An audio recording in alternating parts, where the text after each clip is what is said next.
And let's see how we do it. Here you see it for the other three, how to do this, but here is the one that I want to focus on. This is the one where I talk about the difference in the coefficients. And for that there is a standard command in Stata that's called dfbeta. And in the end we need standardized dfbetas, in fact. And let me show you how that goes. Well, the command itself is actually quite easy. This is the, for the other ones again, far from the regression line, you just check where you have the largest residuals. That's not so complicated actually. This one is about where the prediction for y is quite far off. And this is actually the one that I wanted to focus on here. To run the regression, here I have an example with 1x, but could have been way more x's as well. And the only thing that you do is then you type dfbeta. And what all these commands do, and this one in particular as well, is they give you extra variables in your data. And these extra variables in your data you can use to try to find where the outliers really are. And just to have that in the slide deck as well, I added here the rules of thumb that are, I think, also stated in the book. It might be slightly different even. But these are the standard rules that you need to go by. And I think the easiest way to explain how this works is simply show you an example and then you'll see what happens. So let's go through the example. This is the soccer game. I create a variable age here, equals 2003 minus the birth year, so now we have age in years, and I'm estimating here the number of goals you score at the World Championship based on height and on age. Okay. So what we see is, well, height is almost statistically significant, but not completely. Age apparently is, so the older you are, the more you score. Okay, now I want to find outliers in this analysis. By the way, you see here also that height is negatively related to goals. It's not statistically significant, but still shows here that taller players actually score less. And you could think, well, it's easier if you're tall to score a goal, but in all likelihood this is because the taller players in general are in the back. The defenders are the taller players. They simply do not show up at the goal of the opponent. But anyhow, we're trying to find the outliers here, and what you type is this command here, dfbeta. What dfbeta needs is that you have just run a regression before that. If there is no regression before, then dfbeta doesn't know what to do. But if you have it, then it does know what to do, and it generates as many extra variables in your data as you have predicted. So here you have height is 2, and here it says dfbeta 1, that is the dfbeta that belongs to height, and dfbeta 2, that is the dfbeta that belongs to age. So what happened now? Well, for instance, that dfbeta height variable, that is now an extra variable in your data. In case number 1, you see the difference between the estimated coefficient for height with all the cases included and the estimated coefficient for height with that particular case excluded. Same for the second one.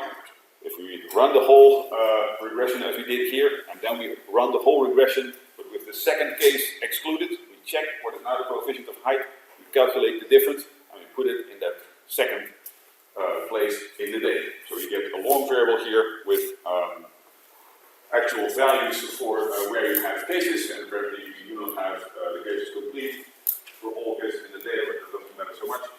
2 extra variables in your data. Now you have to check for all these variables and the values that they take, which of these values are serious enough to suggest that this might be an outlier. This is actually what we needed this for. Okay, this is the rule. Take the absolute value of dfbeta, and you check if it's larger than 2 over the square root of n, where n is your number of cases that you have in the data. Okay, so let's see. I have 2 extra variables in my data now. Let's have a look at what they are. Well, this is the mean of that variable, so it's relatively close to 0, which is a good thing. So on average, apparently, we're not missing the mark by so much. We also see that it ranges between minus 0.18 and plus 0.24, and the dfbeta 2 ranges from minus 0.14 to 0.39. Okay, the rule, dfbeta in absolute value larger than 2 over square root n, that is this number, 0.075. And now what I simply do is I list the cases for which this is actually true.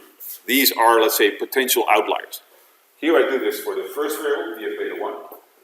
Show me the name of the player and the dfbeta1 value if the absolute value of dfbeta1 is larger than 0.075, that's that one. And because I don't want the dfbeta1 equal to missing, I add and dfbeta shouldn't be missing. Now that gives me a list here of players, starting from Batistuta all the way up to Joe Max Moore. And these are, let's say, potential outliers if you look at the dfbeta1, which was the coefficient of height. Same thing, but now for the second variable, dfbeta2. Let's see.